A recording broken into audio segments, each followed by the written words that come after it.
এই মুহূর্তে আপনাদের এলাকার মধ্যে দেখতে পারবেন যে গ্রামীণ এলাকায় বিশেষ করে প্রাইমারি স্কুলগুলি রয়েছে।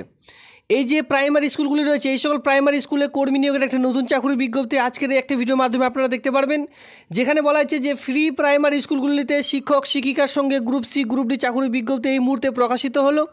যেখানে কিন্তু বলে রাখি, এখানে আবেদন করার জন্য মেল ফিমেল সকলে কিন্তু আবেদনটি করতে পারছেন। ন্যূনতম আপনাদের যে বয়স লাগবে সেটা কিন্তু 18+ থেকে আপনাদের যদি বয়স হয়ে থাকে সেক্ষেত্রে আবেদনটি করতে পারবেন। আর এখান থেকে বড় কথা হলো যে এখানে শিক্ষাগত যোগ্যতা দেখতে গেলে শুধুমাত্র 8 পাস শিক্ষাগত যোগ্যতা থেকে আবেদনটি শুরু হচ্ছে।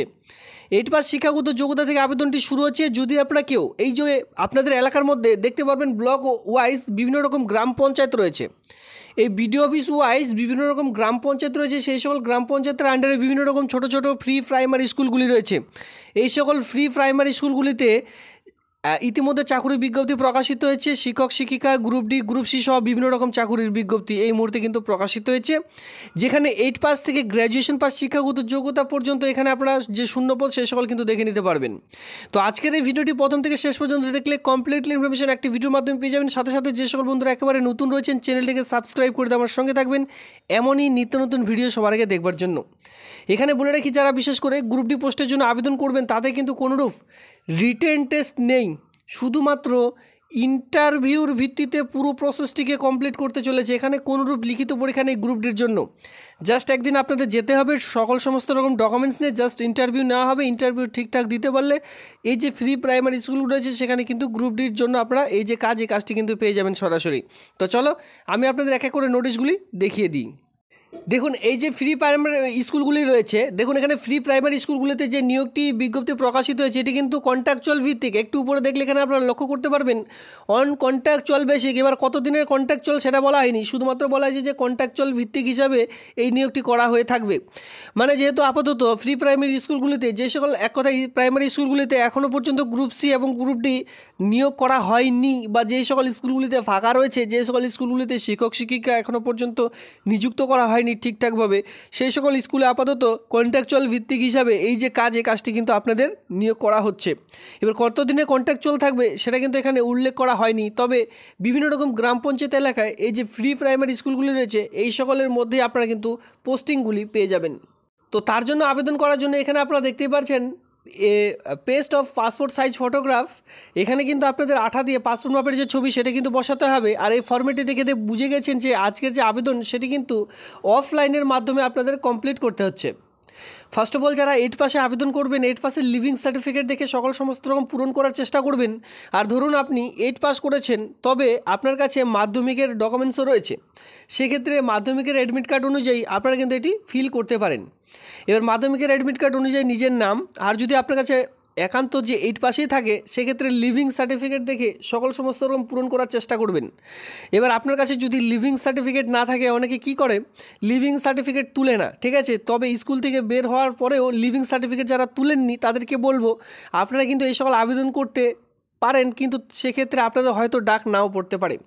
কারণ এই যে এখানে বয়সটি উল্লেখ করা হয়েছে ডেট অফ বার্থ, এই ডেট অফ বার্থ আপনারা কী দেখে বসাবেন? আধার কার্ড দেখে কিন্তু এই সকল জায়গায় মেনশন অনেক সময় নেয় না, ফর্মটি রিজেক্ট করে দেওয়া হয়। তো সেক্ষেত্রে আমি আপনাদের বলবো যে স্কুল থেকে আপনারা 8 পাস করেছেন তার তো সার্টিফিকেট রেজাল্ট তো আপনার কাছে রয়েছে, সেটা নিয়ে গিয়ে আপনারা কিন্তু লিভিং সার্টিফিকেট অবশ্যই তুলে নেবেন।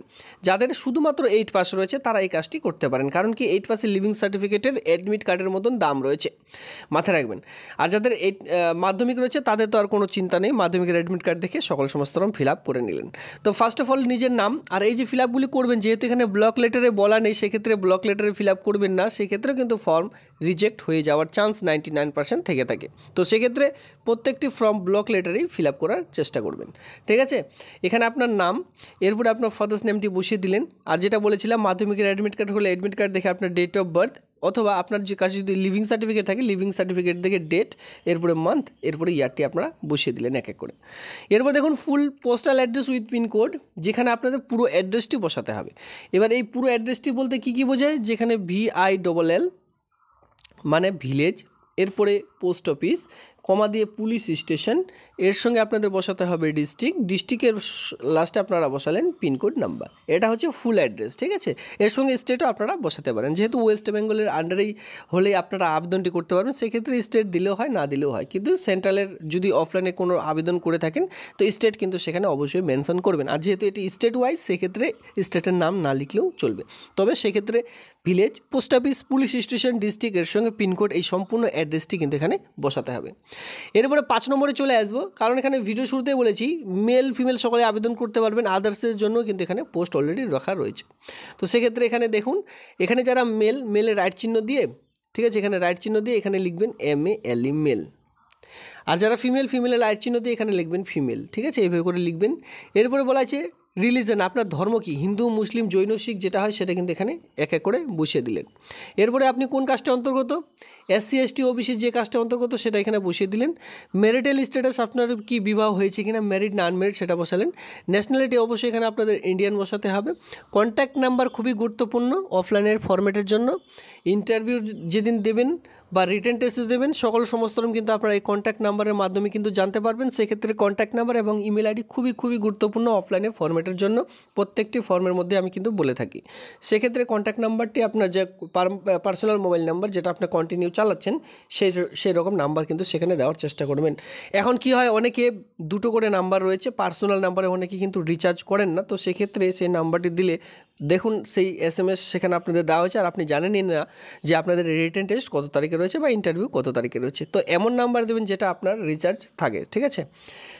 এরপরে দেখুন এডুকেশনাল কোয়ালিফিকেশন, কতদূর কোয়ালিফিকেশন রয়েছে। যদি 8 পাসে আবেদন করতে চান 8 পাস দিতে পারেন, যারা মাধ্যমিক করবেন মাধ্যমিক 10 পাস দিয়ে দিতে পারেন, এভাবে করে 10, 12 এভাবে করে কিন্তু আপনারা এখানে দিতে পারেন।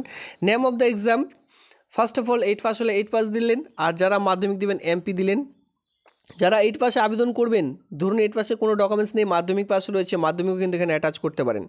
তারপরে এখানে দেখতে পাচ্ছেন স্কুল বোর্ড নেম, যদি 8 পাস দিচ্ছেন সেক্ষেত্রে স্কুলের নাম, যদি মাধ্যমিক দিচ্ছেন মাধ্যমিক হলে বোর্ডের নাম এখানে দিতে হবে। ইয়ার অফ পাসিং, কত সালে আপনি মাধ্যমিক পাস করেছেন সেই ইয়ারটি এখানে মানে সালটি বসিয়ে দিতে বলা হয়েছে। মাধ্যমিকের পর ধরুন আপনার HS রয়েছে, সেটা দিতে চান দিয়ে দিতে পারেন, অসুবিধা নেই। যাদের এক্সপিরিয়েন্স রয়েছে অবশ্যই এক্সপিরিয়েন্স এখানে অ্যাটাচ করবেন, অগ্রাধিকার কিন্তু পেয়ে যাবেন। যাদের ইমেল আইডি তো অবশ্যই সকলকেই দিতে হবে, সঠিকভাবে দেবেন আর পরিষ্কারভাবে ইমেল আইডি বসিয়ে দিলেন। এরপরে সিগনেচার অফ দ্য অ্যাপ্লিকেন্ট, পুরো সিগনেচার করে দিয়ে ডেট প্লেস দিয়ে এই ফর্মটির সঙ্গে আপনারা যাবতীয় ডকুমেন্টস, মাধ্যমিকের অ্যাডমিট, মার্কশিট, কাস্ট সার্টিফিকেট, এর সঙ্গে আধার, ভোটার, প্রত্যেকটি documents, experience certificate, caste certificate, এই কয়েকটি ডকুমেন্টস সেলফ অ্যাটাচড করে একটি খামের মধ্যে ভরে তারপরে কিন্তু ফর্মটি জমা করবেন নির্দিষ্ট সময়ের মধ্যে। এরপরে ধরুন আপনার গ্রুপ ডি পোস্টের জন্য আবেদন করবেন, যারা গ্রুপ ডি পোস্টের জন্য আবেদন করবেন, এই যে কুক রয়েছে মানে কুক পোস্টের জন্য ইতিমধ্যে চাকরি রয়েছে, সেক্ষেত্রে গ্রুপ ডি হলে কিন্তু আপনারা এই ফর্মটি ডাউনলোড করবেন, নিচে দেওয়া ফর্মটি ডাউনলোড করবেন। আর যারা গ্রুপ সির জন্য আবেদন করবেন, আমি যে ফর্মটি দেখালাম আপনাদের উপরের দিকে, এই ফর্মটি কিন্তু আপনারা ডাউনলোড করবেন, ঠিক আছে। এখানে দুটো ফর্ম রয়েছে, দুটো আলাদা পোস্ট অনুযায়ী কিন্তু দুটো ফর্ম রাখা রয়েছে। আপনারা যে পোস্টের জন্য আবেদন করবেন সে অনুযায়ী কিন্তু এই সকল যে ফর্ম, এই সকল অফলাইনে ফর্মেটগুলি ডাউনলোড করবেন। এখানে গ্রুপ সি বলতে দেখতে পারবেন সুপারটেন্ডেন্ট পোস্ট রয়েছে, দেখুন এখানে সুপারটেন্ডেন্টের জন্য কিন্তু পোস্ট রাখা রয়েছে। তো বলে রাখি আবেদনটির লাস্ট ডেট কী রয়েছে, আবেদনটি করতে পারবেন এই মাসের 19 তারিখ পর্যন্ত, 19/5/2025 তারিখ পর্যন্ত যে আবেদন সেটা কিন্তু করা যাবে বিকেল 5টা পর্যন্ত। এই যে কনস্কা যে একটি ব্লক রয়েছে, এই ব্লকে গিয়ে ফর্মটি আপনাদের জমা করতে হবে। এই কনস্কা ব্লকে গিয়ে আপনারা কিন্তু ফর্মটি জমা করবেন। অফিসিয়ালি টাইম সকাল 10টা থেকে বিকেল 5টা পর্যন্ত যে ফর্ম, সেই সকল ফর্ম কিন্তু জমা নেওয়ার কাজ চলবে। যারা অলরেডি 12 পাসে যারা অলরেডি গ্রুপ সি পোস্টে আবেদন করবেন তাদের কিন্তু রিটেন টেস্ট থাকছে। এবার রিটেন টেস্ট আপনাদের না হবে এই মাসের 29 তারিখ, মাথায় রাখবেন। যদি কেউ গ্রুপ সি পোস্টের জন্য আবেদন করছেন সেক্ষেত্রে 29/5/2025 তারিখে আপনাদের কিন্তু রিটেন টেস্ট নেওয়া হবে। আর যারা বিশেষ করে চাচ্ছেন যে না আমি গ্রুপ ডি পোস্টের জন্য আবেদন করবেন, বিশেষ করে কুক পোস্টের জন্য, আপনাদের জন্য কিন্তু কোনোরূপ রিটেন টেস্ট থাকছে না, শুধুমাত্র ইন্টারভিউ ভিত্তিতে পুরো প্রসেসটিকে কমপ্লিট করতে চলেছে। এবার সুপারটেন্ডেন্ট পোস্টের জন্য কিন্তু এখানে বেতন রয়েছে 10,000 টাকা পার মান্থ, আপনাদের যে স্যালারি সেটা প্রোভাইড করা হবে। আর যারা বিশেষ করে কুক পোস্টের জন্য আবেদন করবেন তারা কিন্তু দেখতে পাচ্ছেন 7,000 টাকা পার মান্থ যে স্যালারি সেটা কিন্তু এখানে পেয়ে যাচ্ছেন। তো যে জেলায় যে ব্লকের আন্ডারে এই সকল চাকরির বিজ্ঞপ্তিগুলি প্রকাশিত হচ্ছে সেই সকল জেলা থেকে ছেলেমেয়েরা আবেদন করবেন, বাইরে জেলা থেকে আবেদন করবেন না, কারণ এখানে বেতন কাঠামো খুবই কম রয়েছে। তো এখানে আপনারা যারা বিশেষ করে আবেদন করবেন 18 থেকে 38-এর মধ্যে তো বয়স রাখা রয়েছেই, এখানে অন স্ক্রিনে দেখতেই পাচ্ছেন। এবার বয়স ধরা হবে 1/1/2025 অনুযায়ী, এখানে অন স্ক্রিনে আপনারা দেখতে পাচ্ছেন। তবে গভর্নমেন্ট রুলস অনুযায়ী এজ রিল্যাক্সেশন কিন্তু এখানে রয়েছে।